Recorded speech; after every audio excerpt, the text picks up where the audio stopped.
Hey guys, welcome back to my channel, and in this video I'm gonna share how to install this fog lamps. So let's get started without any ado.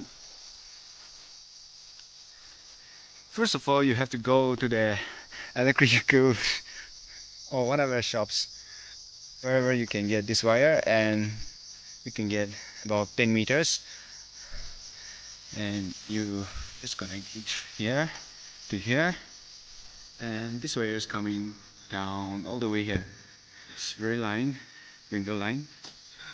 After coming here, which is very easy, you have to insert the battery, the wire there,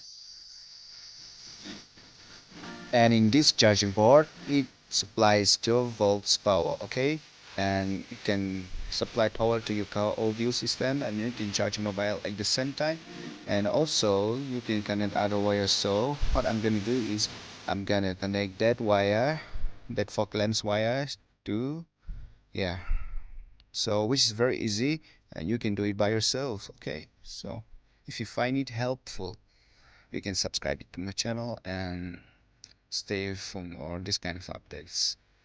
So that's it. Thanks for watching.